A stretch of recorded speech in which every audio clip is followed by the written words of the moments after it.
What's going on, everyone, and welcome back to yet another preview of course, midweek Wednesday. Going to be previewing the Sutton game on the weekend. Like it says in the title, it is going to be a tough test. First of all, I do apologise for the little bit of a wait. My internet and the technology was just playing up. But yeah, we are back, of course, joined by Neil as always. And welcome, Benji, back on. How are you lads both doing? Yeah, good. Thanks. Very good. Yeah, I'm all right, mate, sir. Good to hear. So yeah, of course, we're going to be getting into Sutton in a bit. Of course, reviewing the Walsall game first. Of course, please do smash a like on the video. Think we're nearly or just past 4,100. So appreciate all the stuff. Please get your thoughts, any questions down in the comments below. We'll be getting predictions, talking about the transfer update of Rovers. Of course, some pretty late deals happening as always with Rovers, especially over the last few windows. And yeah, just gonna get into it. Of course, the 1-0 win on the weekend against Walsall. Of course, Rovers getting a red card as well after the 38th minute. I'll start with you though, Neil.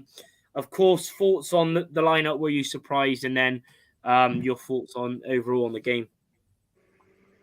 Lineup wise, now I wasn't too surprised. Like I said beforehand, going into Warsaw, I thought they was going to be weak and fragile anyway. If you can start dominating and do what you need to do as far as getting on the ball and moving it and imposing yourself on the game, they wouldn't pose too much of a threat, and that's pretty much what happened Saturday. They were pretty toothless, pretty weak, pretty fragile, and to be honest, we've continued to do what we've done over a few weeks now and just control that game from start to finish. Really, like I thought we was probably about a 6 as far as performance wise, but ultimately we was never in any danger. We never looked. They never even had a spell war, so it was a bit like the Hartlepool game really at home. We didn't play great, but we was comfy. We controlled the whole thing, and we was they never really had a spell. Walsall, they stayed in it. They came for a point. They almost got one, but again, it's about our side's got people in that can give you a moment. And to be honest, we didn't create anything, but I keep on going back to Coots, and he just keeps on driving us on. He won't let us not keep going. He just won't let us. And them lads in front, the young lads in front of him, he just keeps on driving them forward. Chased a lost cause. The lad's arse has gone, panicked, and they've conceded late yet again. And if you're going to go up against a side who's fragile like that, you've got to keep driving on because they might give you something. And that's exactly what happened. Didn't play great, come away with 3 points. And sides that tend to go on and do stuff, they're the kind of results that happen. Yeah, I completely agree. I mean, it was frustrating because I thought we started all right. I thought Luke Thomas looked good on the right. Nearly had a shot that nearly went in, and then of course when the red card comes along, I'm thinking, oh no, because I can't remember before the game just gone, the last time we actually won a game when we had 10 men. I'd love to try and see some stats. Because it's been ages. I can't remember all the time. When we get a red card, we always lose. I can't remember the last time we didn't lose. But luckily, sort of the squad morale, and it was just the way we obviously set up. Like Walsall were just so poor. Like I haven't seen I'd love to have seen us play that game with 11 men because they were shocking. They didn't really create nothing. I don't even know how Balshaw ended up in Team of the Week. I can't remember him really doing much, to be honest with you. And that says something. I thought, the two centre-backs especially, I thought were excellent. Connolly, by far, his best game. And yeah, everyone was solid. No one was really amazing, but we didn't really need to be. We just needed to stay in the game. And then, of course, I think Whelan, chips it over the top. And then thank God Saunders is back because he's the man you want chasing onto a ball as well, last sort of 10 minutes. And then, of course, Collins, the man, the myth, the legend, Aaron Collins is there to get the head in, and then it was quality. Benji, what was your thoughts? Were you surprised by the lineup, and what was your thoughts on the whole game? Not surprised in the lineup. I was actually quite pleased to see Connolly retain his place. I thought for some reason Bartle would go back to having Harries in there, and I'm glad he didn't. I actually think Connolly's come in for too much stick. I think for where he's at, when you realise obviously he's not going to be churning out 10 out of 10 performances every week when it's probably his third or fourth game in professional football. So from where he's come, he improved on the Swindon game after the Peterborough game, and he's improved again then. But we had a really solid performance, so I was really pleased with that. Performance-wise, I was quite pleased actually because we took the game to them after conceding. I don't think we were conceding the red card. I don't think we were fantastic early on, and we struggled to click. But it's really good to see us sort of grind out the win, like you said, after getting a red card. And thank God it wasn't 2 red cards. But I think some of that tenacity and grit that some of the players like Evans and others had to show when it's not their normal game was another real good factor. And for those flair type players who are going to play against Sutton as well, and who are quite a physical and direct side, then that'll be really good experience for them in that battered and tough conditions for this Saturday's game.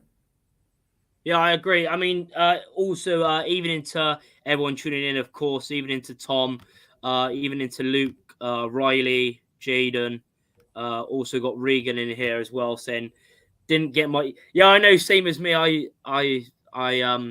I said that after, but yeah, I said 3-1. But I'll take it. Like we said, like we keep saying, this stage of the season, you just need to get results. Just need to grind them out. Even into Mitch as well. Even into Matt's as well. An okay game with a great ending. Even into Jack's Ford as always. And yeah, Riley saying Belshaw had nothing to do.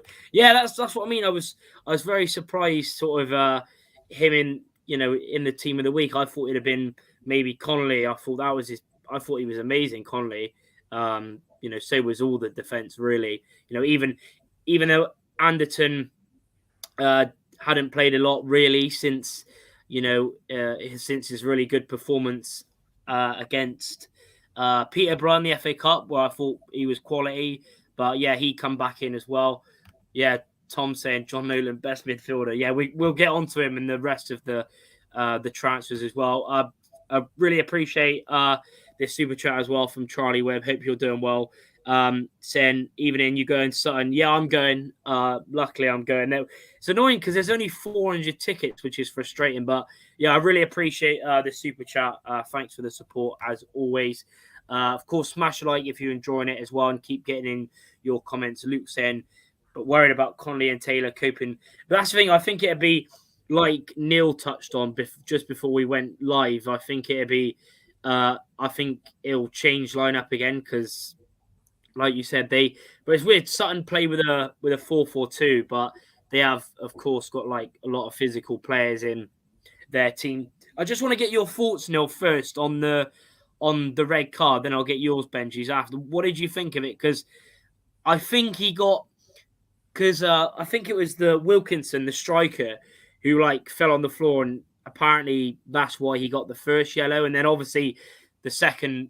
It's pretty stupid for him, but he will learn. I said, can't give him much stick. He's been really good and he'll learn. But yeah, what was your thoughts on it? Do you think it was a red? No, but it's not a red because it's not a yellow initially. The referees give himself nowhere to go with giving Luca a yellow for basically just disputing, a foul on Connolly because he's gone. They've done what you would do against a 19 or a 20-year-old. In a League Two game, you try and get a nibble or a bite, and you'll try and be physical against them, and you'll try and get an edge on them. And he's gone through Connolly. Luca's got steaming in there basically to berate with the referee.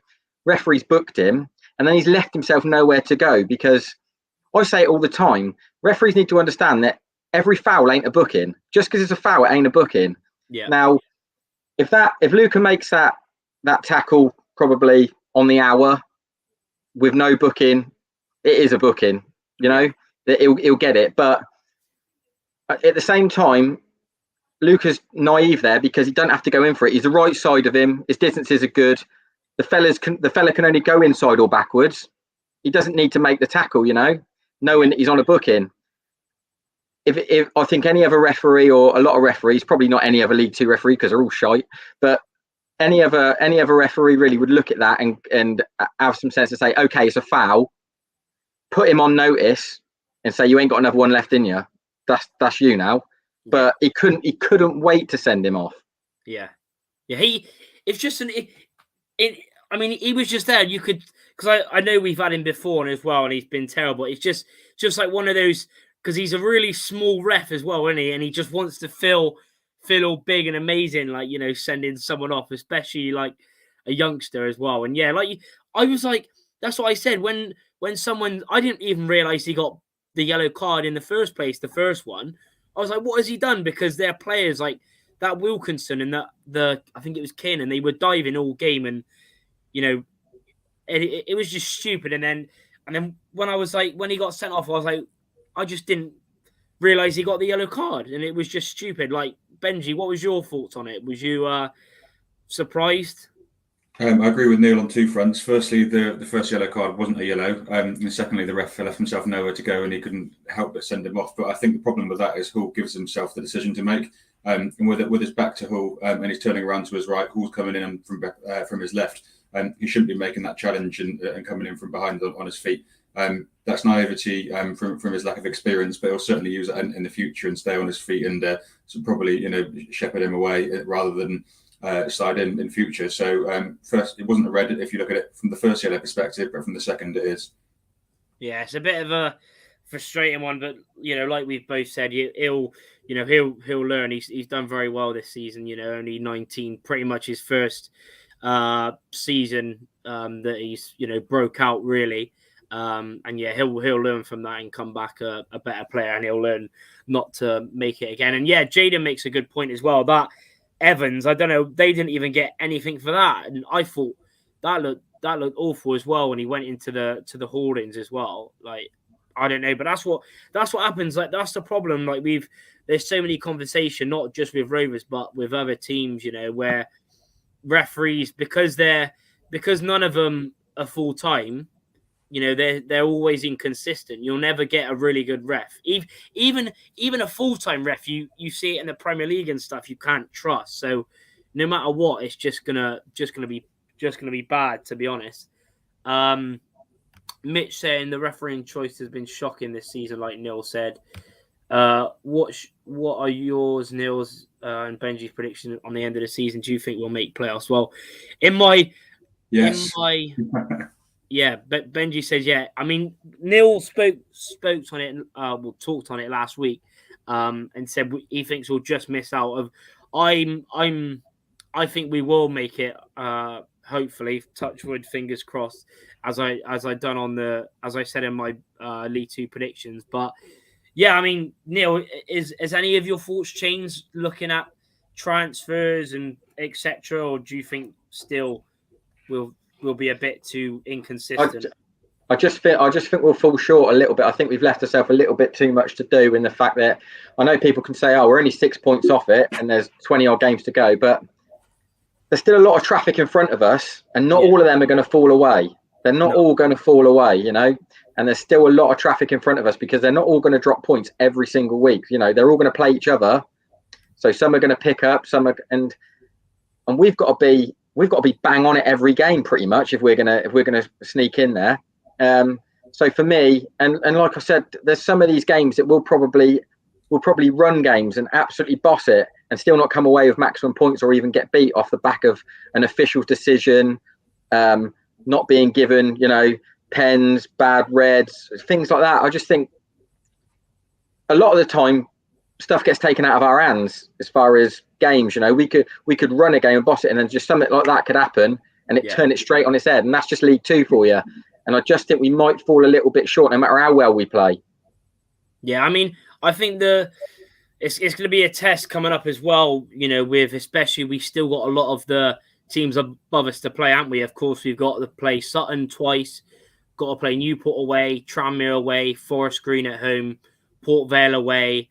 There's still quite a lot of Leyton Orient away. You know, there's still, I think once we play a few of them, I think it'll see. But even then, like you said, you'll get some games where you play a team from, you know, bottom 5 or something, and they'll just shit house or do something, you know, and that's what this league is like, especially, you know. Look at Barrow last night. Look at the result Barrow got last night out of nowhere. Yeah, but even me, like I'm not really like for me personally, I said it in my thing earlier as well. Especially the players they've lost this January as well, Northampton. I don't rate them at all. I'm not really. I know obviously I'm a bit surprised because Barrow, have been pretty poor and they've lost a few players and whatever. But that one really, when I seen it, I was like, because they've lost some players that they had on loan. But of course, it's still a shock. But you wouldn't have thrown it in an acca though, would you? No, definitely not. Yeah, that's true. To be fair, but Benji thinks we'll get in the playoffs. I mean, quick question, Benji. What position do you think we'll get? Do you think we'll just edge it in 7th, or do you think we'll get even more in there? My initial reaction was 6th, but that's more my optimist speaking. I think we'll get 7th. I'm a glass half full kind of guy. I think when you look at the situation, Neil's right. Not everyone will fall away, but at the same time, we're also not we're not in a situation where we're playing loads of the top teams, because that happens to loads of other people. We're in a higher position and with more points than an earlier stage of the season than when Bolton did it. I think we're really starting to see, excuse me, some of the grit and the quality in our side, and we're seeing that cohesion come together. We have momentum with us, and I think it's really important that, particularly over the next few games, we continue to build on that. I think if we lose 2 or 3 of the next games, and I don't think we'll do it, I'm backing us to do it. It'll be really, really tough to get that start on Saturday and get a positive result. I think we'll take a draw out of that, but if we can do that and then win 2 or 3 of the next games, then I think it's on. Yeah, I mean that's crazy, isn't it? Of course, going into that, everyone at the start of the season, of course, we'll get into something more in a bit, but the way that we're saying we're taking points shows how well fair play to Sutton, especially because they're pretty much doing what we did under Darryl Clark when we come up from the conference, and they've done it even better because they won it as well. They won National League, and then they're on such a high, and because they haven't really lost or brought in a lot of players, I think that's a good thing as well for them, why they're doing so well, because they don't really have and they haven't really had like any injuries. Like that's what I was saying about Forest Green as well. Like I know they're a quality side, but I can't remember. I always keep high up to date on all the clubs in League Two. I try and keep as much as I can, and Forest Green have pretty much had a fully fit squad the whole season. I think they were missing, someone on international duty, one player for Gambia, but that's about it. But that's the sort of luck, a little bit of luck you need, innit? With injuries and stuff like that. So, BRC Tom saying Bolton 18th on the 10th for Feb last season. We're getting automatics. Mitch saying we're going to win the league. Yeah, he said that to me the other day. Kai saying St. Maximin said he's a massive fan. Yeah, I've seen that. Well, that's good news. It's going to be obviously we'll get into transfers in a minute, but it's going to be interesting with all the players we've got now. Have Luke, even into Gas at 95 as well. Have Luke Thomas and Connolly nailed down their place. I think even if you're on form, I'll get your 2 thoughts as well. But I think even if you're on form, like Neil said a lot in previous previews, like I think Barton always has his starting 11 in his mind. So even if you're on form, like this week, I think Luke Thomas will be benched because of the formation change. Well, I think there'll be a formation change as well. So I don't think they're now. What about you, Neil? You've said it before, haven't you? On stuff like that. I've never been someone who's been into this. If you're playing well, you stay in the side, or I don't buy into the sentiment of it, to be honest. Every game's a different project, and there's certain personnel that suit certain games, and there's certain personnel that you pull out for certain games. I think Barton played it dead right, to be honest. If you look at the result on Saturday and what he did, he's pretty much wrapped Loft, Leon Clark and Finley and Cottonwall. Could have risked them. They were 50-50s. He decided they're not a physical side. Finley was on a knock. Leon Clark's obviously still recovering. He's probably in agony from playing and being back for so long. Loft was 50-50 because of his head injury. And then he's got him a full week's rest to put him into Sutton, which is it's just going to be an absolute arm wrestle of a game. So I think he's played it right as far as looking at blocks of games for personnel that suit certain games. And I think them three will come straight back into the fold. No, they won't all start, but they'll come straight back into the thinking for putting together a match day squad to say, right, we're going to have a right physical game on Saturday. And I'm with you, the likes of Luke Thomas. I think he'll be lost in a game like that. You stick him on the bench and see how the game plays out, and he could be your 20-minute man.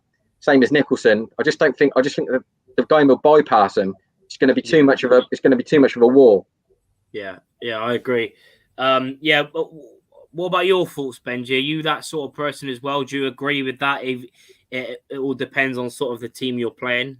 I'm actually on both sides of the fence, to be honest. I think there is a time and a place for an unchanged team. Why change a winning team? But this isn't it. I don't think so. Actually, if you picked a team on form, Thomas and Connolly would be in it. But if you pick a team for Sutton, they won't. And I also think that you won't have a set starting 11 for most of the rest of the season now, because we go Saturday, Tuesday, and you can't afford that. And that's why I also think some of Barton's signings are really, really sort of good for what we've got coming up. When you look at the mould of people like Nolan and Anderson, they can replace your Evans, your Finleys, and what have you. And so, it's unfortunate for Thomas. I think he'll drop out on Saturday as well. But there's just not. There are too many games in the season to keep playing the same 11 every 3 or 4 days. Yeah, absolutely. I mean, I agree. I agree with both of you. Both good points as well. Matt saying also thinks 7th, even into Warren as well. Always tuning in on the live.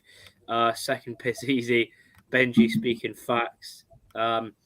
Luke saying, big up to Luke as well. I think people are not realizing how many games are left. Nearly half a season. Yeah, that is. Yeah, there is still a lot of games left. I think 21 games left. I agree with you as well. I'll just quickly, obviously, before we do it, big up to 30 of you currently in live. Do smash the like button if you are enjoying, and do subscribe as well. Appreciate everyone that tunes in. I know a lot of people watch when it's already gone, but big up to everyone in live. Mitch said, if I'm honest, I think we look quite strong now, and we'd be good to see how these signings go. As long as we don't start Harry's, says Regan. Even into Jan as well, talking nailed on spots. In my opinion, Belly is the only player with everyone else can be chopped. Yeah, I agree. Long live United FC. My dad is Joey Barton. Fair enough. What a legend, mate. But yeah, I mean, now getting into January and all the things that have happened, all the players that have come in, with you, Neil. Are you happy with the business we've done, like ins and outs? I mean, if you look at what Barton's had, like 2 transfer windows now, and if you look at what he's done, he's brought in it's got to be over 20 players now that he's brought in. Yeah. And over the course of them 20. You'd probably say the only one that's what you'd consider a flop has been Mark Hughes, and he's been moved on. So as far as recruitment, for me, you can't not trust him. You just got to believe in what he's doing, because he is getting it right. As far as, if you look at the players he's brought in, they've all contributed and done what they've had to. Even someone like Spence, he's not got hardly any minutes, but when he's been used, he's done what's expected of him, and he's done his job. The 2 that have come in, you can't question it and say, I'm not sure about that. I don't know if that's a right move or not, because off the back of what everything else he's brought in, it's all been positive. The fella from Newcastle, Anderson, I don't know nothing about him, to be honest. But again, you've got someone in Barton who can get someone from the Premier League to a League 2 squad, and someone like Eddie Howe trust him with him to say, the pedigree's got him here. Joe Barton's pedigree's got him here, basically, and what he's done in the game and where he's played. As far as Nolan, I can't help but think that's one for the future. That's one for next season. As far as, he's not played a competitive game in over a year. He's going to take ages to get up to speed. He's going to be drip fed minutes. And for me, if Evans keeps doing what he's doing, you'd be lucky to have him next season. So I just think that one's a longer term look at maybe next season to get him up to speed. It's handy that you've got 2 midfielders in, because over the course of the Saturday, Tuesdays we've got, the type of midfield we've got, Finley and Coots are going to be looking at entering red zones, the bookings and the reds that they pick up. There's going to be suspensions along the way. If you was going to bolster anywhere, that's probably where you're going to do it. But I said early doors, I'm not too fussed about incomers. I thought we had a pretty settled and okay side. The centre-back thing that people were craving for baffled me because I thought we were set. I mean, I don't see why you need an experienced centre-half. You know, they're keeping clean sheets. They're doing fine. If you're good enough, you're old enough. Connolly's not going to get any worse. He's going to get better, if anything. Yeah. We had an experienced centre-half in Hughes, and he was dog shit. So, you know, we moved him on. As far as Harries is barely making the bench, Kilgore's not even fit yet. And when Kilgore's fit, you talk about experience. He's only like 23, but he's got to be creeping towards 100 games for us. That's where your experience is, games, not age. Yeah. So the centre-half one never really bothered me. But, yeah, I'm never going to question it because there's nothing to question. What he's brought in today has been good. Yeah. Yeah, I agree. And I agree with what you're on with John Nolan, because I know, you know, he's got quality. Of course, he was at Ipswich 3 years. He done well the first season, and then, yeah, like you said, he had that injury. I can't remember what injury it was now, but he had an injury that kept him out for a long while. He's never had a bad long-termer. It's always been niggles. He's always had little niggles. He's never been able to get back, and it's been like a year. But I remember Barton saying that he was looking for someone of the mould of sort of Finlay and Evans to play the same sort of role. And to be honest, in Nolan, he's got that because he can play, he's comfy on the ball, he can move it, he can see the game, he's got a picture in his head, but also he can put his foot in and he can be a nasty bastard when he wants to be. I think he's pretty much nailed on what he's looked for. Yeah, I agree. I mean, if you was to, I mean, Matt says 9 out of 10 for a rating. I mean, it'd be interesting to see what people think, get your rating. Because it's funny enough, actually, I was actually going to do I didn't bother doing it in the end because the Nolan transfer come up, but I was actually going to do a video of rating our window. But if you was to give it a rating, Neil, what would you say out of 10?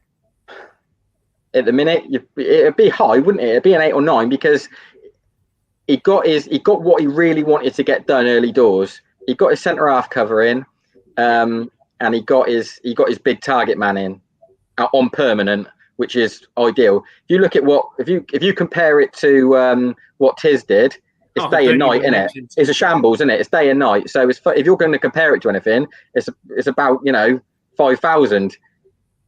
I just think it's a positive window. It's definitely a positive window.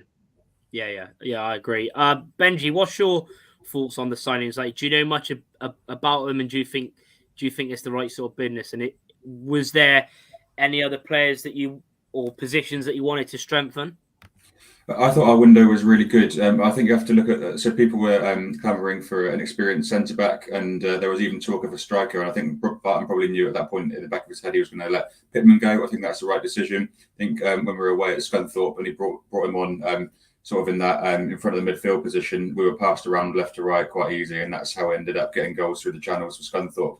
But I actually think that probably midfield is one of the areas that we weren't really asking Barton to strengthen. But when you look at the depth chart, we've seen Sam Frost to Bristol Live do the depth chart recently. We're really thin on the ground in those base of midfield positions. We literally only really had, we haven't seen much of Hargreaves in matchday squads, but apart from him, we had Whelan, Coots and Finlay. And so in Nolan, you've got someone who can play further forward, but he's also really good at sitting as well, because as Neil said, he's got a crunch and tackle in him, but also you can see the game quite well. Some of his passes, there's a clip going around on Twitter. I saw earlier this season, picking a pass to an almost goal, and that was just an incredible pass. If you had like a Gerrard or someone else or an Alonso making those passes, they would be screaming about that for weeks. So he has that kind of quality, but of course, it's going to take quite a long time to get up to speed.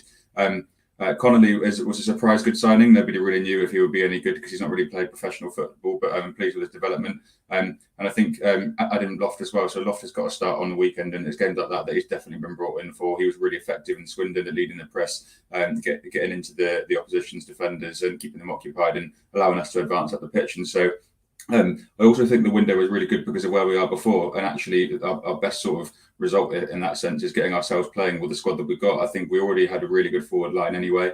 I think we've on paper got the best sort of attacking midfield and winger options in the league in my book. And so if you add some experience and some quality that are capable of other levels, and you've already got a good base of the team, then I think a really solid window that was. So very pleased with the business.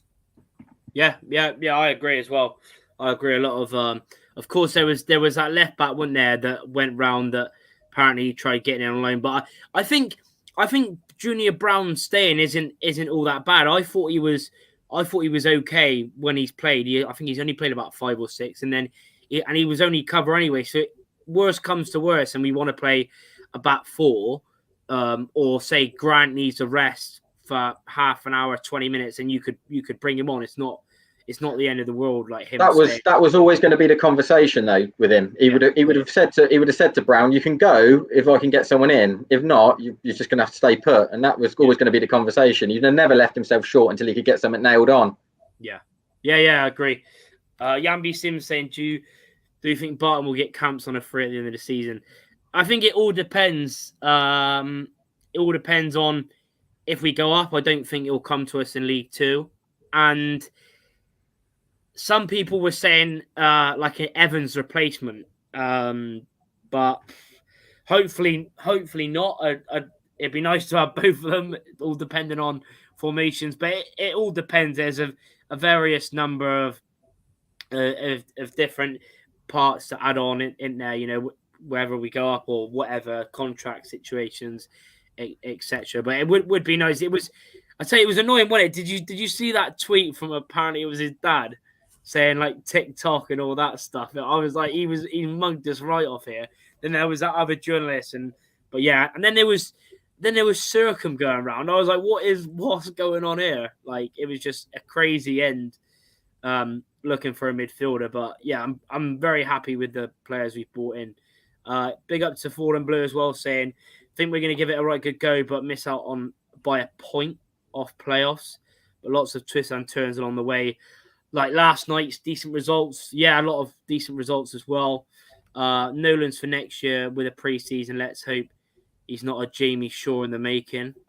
Yeah, Jamie. Funny enough, Jamie Shaw. I used to know a few of my mates used to play for the academy, what he done. Evening to Captain Nat as well. Big up to you. Sheffield Wednesday fan tuning in. Appreciate 40 of you in as well. Let's see if we can get 40 likes if you're enjoying it as well. And keep getting your interactions down in the comments below. Do you think we would have got Anderson if Newcastle hadn't spent big money? Barton beat off Luton and Sheffield Wednesday interest. I mean, I think probably, yeah, because he's only made 2 sub appearances for the Newcastle first team. So I think even if they had spent money or not, I think they would have still let him come out on loan. What's your thoughts, Neil, on that one? Do you agree? Like, he'd still be sent out on loan no matter what? Unfortunately, Newcastle are in a position now where he's realistically not going to get anywhere close to that, is he? Unless he really pulls up trees. I think whether they'd have spent big money or they'd have brought in people in the window anyway, I think he'd have gone out anyway. But I do think we're in a position now when you've got someone like Joey Barton. He's got a major pull on players like that. You don't often get Premier League players come into League 2. They normally go out on loan at League 1 at the very least. But he's just got that little bit of added that, you know, go down there for Joey. He's played Premier League football. He's not long out the game. He's got big contacts. You know, he can get players with pedigree like that down to play for us. And hopefully he can be like another Macca last season and actually really contribute. Yeah, hopefully it's going to be interesting to see where he fits in, because I've seen him. I think there was a game I know it's the Checker Trade Trophy, but it was last season. Newcastle, I think they had Bolton in the Checker Trade Trophy, and he played like as a false 9/striker, and he scored two goals. So he can play anywhere.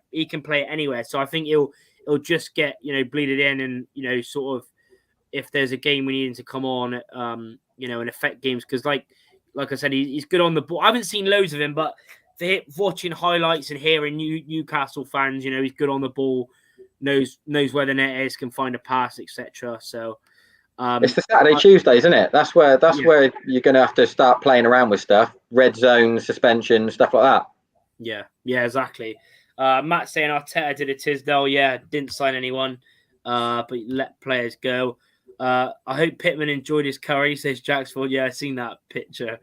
And that was his birthday, wasn't it? Transfer deadline day. He's getting linked away with a move, and it was his birthday, and he was enjoying his curry. So luckily, he gets the pork pie Pele gets to stay. And I think he could still have an impact on the pitch this season.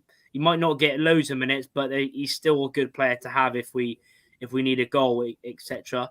If St. Maximin is a fan, why can't... Yeah, exactly. Get St. Maximin with Barton. What a player. You can do a swap deal with a few of our wingers if you want. Have Nicholson to Newcastle. We can have St. Maximin. So yeah, big up to Tom as well. Very positive window, but getting players back like Clark, Saunders, and Grant. Yeah, exactly. It's just as important. I agree. That's what when I seen that Saunders press, that's what we've missed quite a lot as well, isn't it? Because I really like Saunders. I don't know what you two think of him, but I think he's pretty clinical as well. I remember like he's had some, he scored a few goals and then it was gutting that he's been out for so long. Like it's almost like a new signing, isn't it, with players coming back? Like I'll go with you on this, Benji. What do you make of Saunders and obviously the other players coming back like Clark and Grant, the impact they can have on us until the end of the season? Huge, and in particular Saunders as well. He offers something completely different. I wrote about him in last week's column. It's well documented. He puts his body on the line, and you only have to look at the weekend's assist for that one.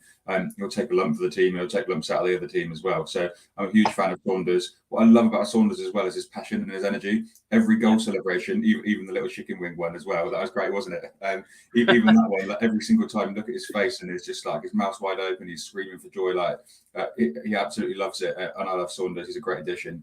Having Grant back's amazing. I don't want to call him a utility man because he's too good at all of his positions to call him that. He's not a James Milner. It was almost like he specialises in most of these positions, particularly at left back as well. So he's huge as well. And for the others, there's probably others I've missed that are coming back as well. But obviously Leon Clark, you only had to look at his the experience that just showed in his goal against Scunthorpe. But for the others, players like Robin as well, great squad depth as well. If we lose an Anderson and somebody else gets sent off or injured as well, then he's straight in there at wing back if he's match fit. So I just think that they had those competition for places, and that's probably another reason. Now we've got that fully fit squad, or almost getting there. Players are being pushed to their limits and are putting in better performances. Yeah, I completely agree. I love Saunders as well. Like you said, his passion and his energy and obviously his little celebration is out of this world as well. And Anderton, probably the best player I've seen. I mean, to be fair, on the ball, he's like Neil said. I think it was when we seen it at that Oxford game in the FA Cup. When he's on the ball, he's absolutely rapid. But when he's chasing someone back, he's like he's stuck in the mud. So it's really weird with Nick Anderton. But yeah, I mean, the more games, we'll get on obviously to predictions and stuff and lineups, but I think he'll be in the team as well as quite a few of you as well. Regan saying I hated Coots at the start of the season, but he's become a quality player now. Now he's fit and had to adapt. Yeah, that's all it was. I'm one for, as Neil said earlier, and the pictures were proof of saying about Barton or different players, etc. Like I'm always one to judge too quickly, but yeah, I think we had I think it was when Benji was on it as well about a month ago when Coots was playing really well, and we basically and Whelan as well at the time when they were both in the DM, and we were saying just it's basically games. That's all they needed was games and just fitness, because we talked about it a lot that they had pretty much didn't have a pre-season. I think they both had COVID as well, and yeah, it was just a nightmare. Sutton play a 4-4-2, Matt. Always play a 4-4-2.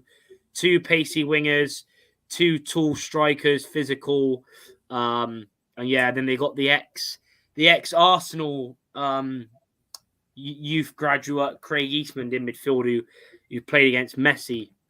So yeah, he's there. Of course, getting into Sutton, we'll quickly go on to their last 5 games as well, starting from the most recent one with the Carlisle. Beat Carlisle, drew to Northampton away, 1-3-2 at home against Colchester, drew 3-3 away to Stevenage, and 1-2-1 at home to Exeter. Of course, they're one of the best, if not the best, home form this season. They've sort of made it a fortress because it's one of those grounds where it's just like a really... It's almost like Rotherham's old stadium, but smaller. I can't remember what their old stadium was called now. before they moved to the New York Stadium. But it's almost like that. It's almost looks like, because you were saying it, Neil, weren't you?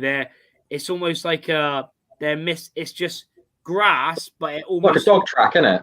Yeah. It's like a dog track round it. But but that's Sutton. They're going to try and get every advantage they can. They'll make it as uncomfortable as they can the minute them boys step off the coach. It'll be horrible. Them change rooms are tiny. Like I said, Jacola probably won't fit in them. They're tiny. They'll be cold. They're dark. They'll make it as uncomfortable as they can. And from minute from kickoff, they'll be right at it. And that's all they've done this season. They're frightening at home because they look to make it really uncomfortable, an horrible day for you, and get right in amongst you. Yeah, exactly. Riley saying, one quick thing to say about Walsall. I know it's a bit late, but they were awful. All they did was, exactly. They were. That's why, I predict him to finish 20th on my final predictions. I think they're awful, and they didn't really make any really, really good signing. And I think 5 in a row. I think they've lost now. So go. Of course, Rovers. I think they're in the top 4 for the really good form at the moment. Of course, beat Walsall, beat Scunny, drew Swindon, beat Hartlepool, and beat Rochdale. And of course, we're scoring as well. And of course, we kept a few clean sheets in there as well. Hopefully, another gutsy performance like it was on the weekend. Looking at the league table, if anyone doesn't know, Sutton are 4th in the league. Played 2 more games than us. Won 14, drew 5, lost 8. And they're 3 points away from the 50-point mark. So they've been excellent. So they're 11 points in front of us, but we've got 2 games in hand on them. Of course, played 25, won 10, drew 6, lost 9, and currently on 36 points. But of course, getting your thoughts, Benji, what have you made of Sutton this year? Their first season ever in the Football League. Well, impressed really. I think they do the basics well. I think what they did well from their title-winning season last season is literally just keep the nucleus of a squad, do what they do best, being direct, quick, and strong, and make a few smart additions. And they've stuck to that, and they just play good old football, really, don't they? Impressed, like you say, quick wingers as well. Some real units in their side. There'll be a stern test. Just looking at the form table actually as well. So over the last 5 games, Rovers are first and Sutton a third. So third versus first in the form table will be really interesting to see how that battle plays out. But I'm impressed with Sutton, the real surprise package, and we've got to back them to be up there at the end of the season. Yeah, I agree. I mean, to be fair, I didn't realise. I knew we was in like the top 4 for form, but I didn't realise we were first. Over the last 5 games, we are. Over the last 10, we're a bit further down. Yeah, that's good. That's good though. Hopefully, again, we just need to just basically, like Neil said earlier, and like people probably know anyway. All you got to do is win the battles all over the pitch. As long as you do well against your opponent and just do the basics right, that's all you need to do. And when you get chances, etc., just take them. I mean, it's been a bit weird, like their results. Like, there's some games where they look really good defensively, like we've seen here, like Carlisle, Northampton, Exeter only conceded 1 at home, but then they concede 2 at home against Colchester, concede 3 away to Stevenage. So I think it all depends on what sort of Sutton we come up against, because hopefully, of course, it's the one that concede a lot of chances and goals. But, of course, we know it's going to be a very tough game. They're no mugs, like we've seen. They're 4th in the league for a reason. I know we beat them in the FA Cup. I think it was Nick Anderton, Shinny Esther himself, and I think Aaron Collins' penalty as well, which won us that game. I think they did equalise as well. And, of course, we've got them at home in the next few weeks as well. So it's going to be an interesting game. We're going to get on to lineups now. So everyone leave your lineups down below. What would you play? Let us know. Of course, smash a like if you haven't already. Of course, we do the lineups and then get on to the final score predictions as well. Regan saying just need to dominate the ball again like Saturday. So Neil, starting off with you, what are you going with starting 11 and formation? It's one of them. You've got to win the fight first. Before you can play, you've got to win the fight, because if you go to Sutton and show any weakness, they'll roll you over. They'll just dominate you there. They're going to be good in both boxes. The aerial threat will be there. I'd revert back to playing a 3 at the back, to be honest, and try and make the pitch as wide as you can, because they're going to try and make it as messy as they can. I'll go Belly in goal, Taylor at the heart of the defence. I'd go Anderton to steal us up on the left-hand side, big, strong presence. And then I put Connolly in at the other side of it. I haven't seen a problem with Connolly, to be honest. He doesn't look like he's getting, shrugged off the ball. He's winning his aerial battles. He may only look 11, but he's a tough kid by the look of it. Same as Taylor. They're only 19 and 20, but they handle themselves pretty well. I'd go Grant at wing back. I'd go Anderson on the other side, right wing back. Coots and Finley in the middle. They're going to match up and they'll go up against Eastman and get stuck in. It's all going to be horrible in there. It'll all be about second balls, aerial battles, and trying to win the ball. I'd have Evans just in front of them, because when we don't have the ball, we can drop in. He don't mind putting his foot in. Evans, when he has to, he'll put a shift in and get physical. I play Collins through form alone, and I bring Loft back in as an aerial threat, because I think Loft will come back for our own to defend corners as well. And then that'll leave you people like the likes of Saunders on the bench to come in. He ain't scared of nothing. He'll run through brick walls. He'll go and harry on fullbacks, make life uncomfortable. I just think your flair players need to be left on the bench and see where you are around 60, 70 minutes. And if the game needs to be going one that way, do it that way. But I think for the first sort of hour, you just got to win the fight. Yeah, that's fair enough. I pretty much agree, to be honest. That'd be exactly my starting 11 as well. But, with the 3, Connolly, Taylor, Anderton. Yeah, like you said, Grant back on as a wing back with Anderson on the other team. Well, on the other side, sorry, other team. And then Finley, Coots in the middle. Like you said, win the battles. Two battlers in the middle that can also control games as well. That's I think the one thing we need to do is try and control the game, make it as like that we're the home side, just settle the team down if anything needs to happen, etc. And then like you said, Evans just behind Collins and Loft. I completely agree. Matt's going with a 3-4-1-2. Belshaw, Connolly, Taylor, Anderson, Coots, Finley, Grant, Evans. Yeah, so they're exactly the same lineup. And like someone's, I can't remember that was a tweet now, but there's that tweet, wasn't it? Anderson, and Anderton. So it's gonna be a nice for the commentators. Regan saying Finley, Coots, Evans, Collins should also be 100% in my opinion. But Benji, going with your lineup, what are you going for? Tactics wise, I think you're right. We've got to win the fight. What I want to see from Rovers is a bit of measured aggression. What I mean by that is all-out aggression. Like if you're running like Harvey Saunders at someone, you're going to over-press and they'll just quite simply knock it past you, and you'll leave spaces. So measured aggression in pressing the opposition, but also marshalling the space quite well.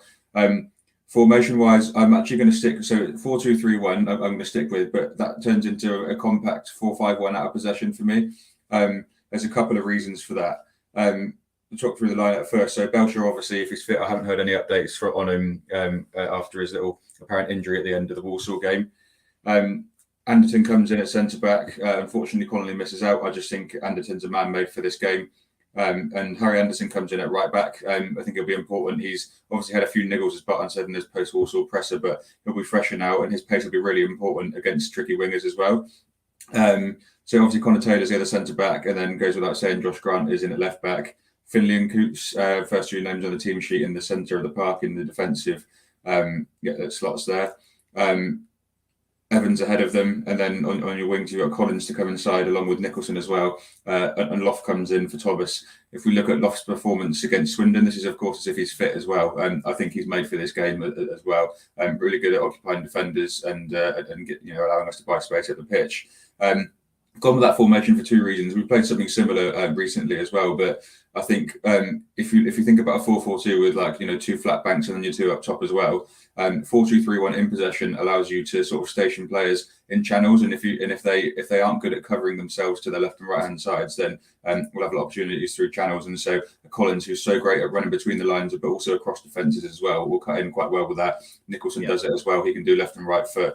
So I think that'll be really important. And obviously Anthony Evans can try and beat the press and get in the hole between the two midfielders and the centre back. So out of possession when we're defending as well, that frees them up. However they choose to do it, then it can go really compact 4-5-1.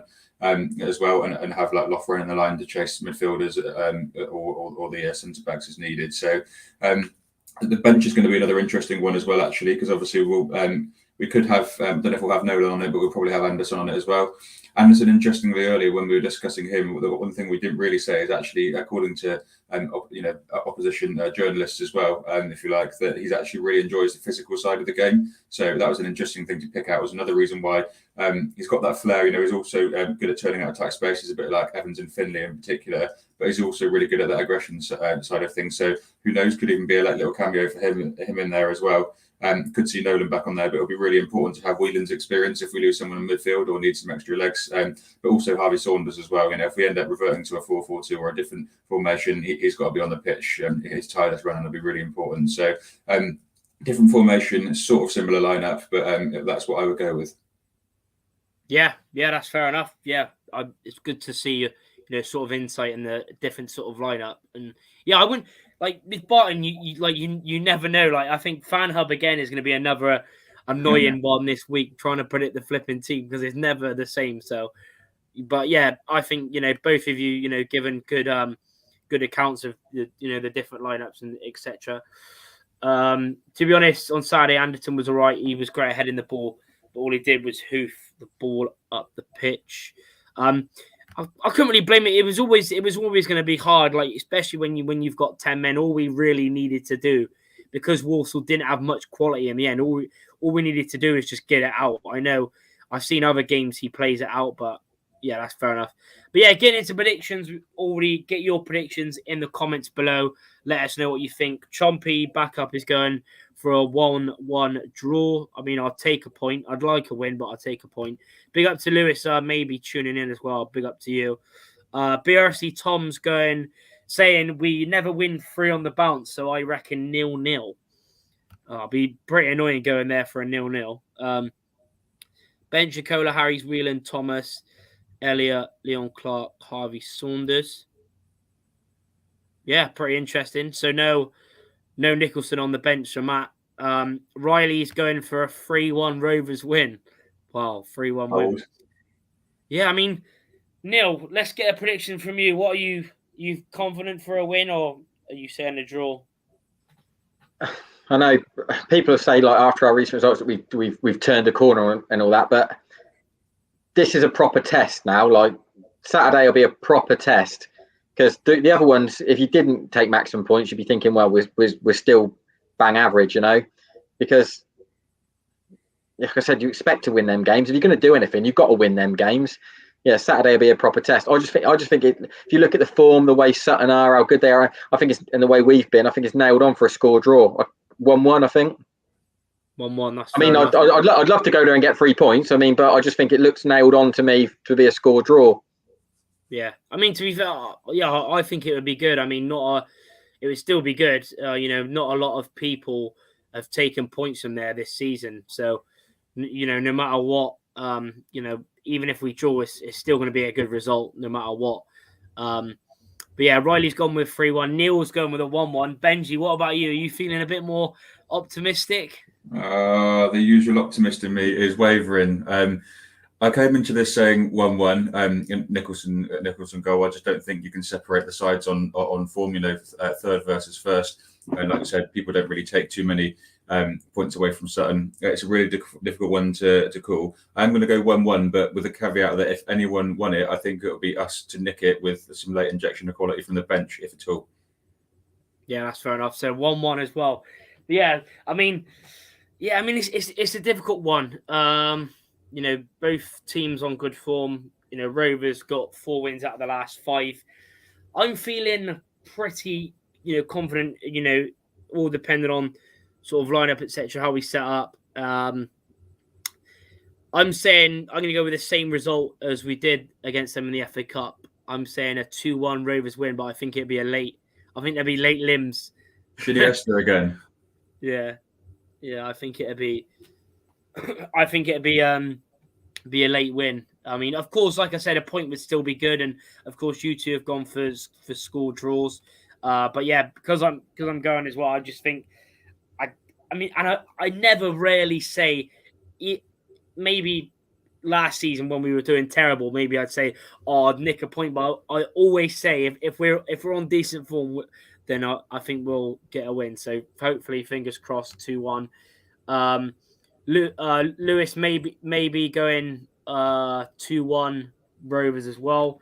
Vaughan saying, think we'll win 1-0 as long as we keep 11 players on the pitch. If it's a battle, last Saturday was a big win.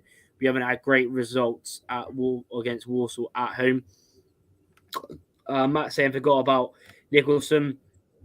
Tom Butler saying a 0-0 draw. So a ball draw. Kai saying 2-1 Rovers as well.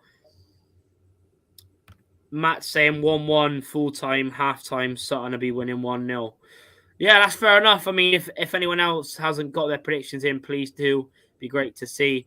Is there any final thoughts going into Sutton? I mean, of course, Oldham is next as well, which is definitely a must-win game. Of course, they're doing poor. There will be, if it depends, of course, if you two both want to come on again, or if one of you can. Obviously, I think the last time we had last time we did the Scunny preview, it was on a Monday. But if any of you two are free, I'm going to try and do it on the Sunday, just for us a day earlier. If any of you are free at a certain time, so yeah, just let me know. But yeah, if you haven't yet, get your score predictions down. But yeah, most people have gone with a win. Of course, it's sort of half and half. I think a few people gone for a ball draw, 0-0 or 1-1. But yeah, like we said, any point there is going to be good. Regan is going. I want a win, but won't grumble at a draw. Would like to see Saunders back again. Yeah, I'm going Sutton. I'm going Sutton at home. Decent. Jack's Ford saying 1-0 Rovers. Paul Coots. It'd be nice for him to get another goal. The only other game he got was a penalty, wasn't it? That little Peterborough away when he just shushed in the fans, even though he ended up losing the game. Will the game be on iFollow? Will be if you're in a different country, or if you got VPN, or any dodgy boxes or dodgy little things, then you can watch it on there. I think we'll have a better chance to nick it. Hopefully John Green shared his location, Reese and scouting. Yeah, I don't know. But yeah, we're going to end it here, nearly up to the hour mark. So yeah, appreciate everyone of you tuning in. Of course, most people have gone for a win. Fingers crossed. So yeah, just keep an update on Twitter and whatever. Where I'll share it out when we're going to do the Oldham preview, because of course that is Tuesday. So don't think, just make sure you keep an eye out. But yeah, appreciate Benji for coming on, and for Neil as well. Really enjoyed it. Appreciate everyone that tuned in. If you haven't already, please do smash the like button. And if you haven't already, do hit the subscribe button. Vaughan saying, thanks, guys. Appreciate you tuning in. Fiverr, can you do a dodgy stream? Yeah, I'll do that. And Tom says, cheers as well. Jacksford, up the gas. But yeah, appreciate everyone tuning in. And we'll see you on the next one. Up the gas.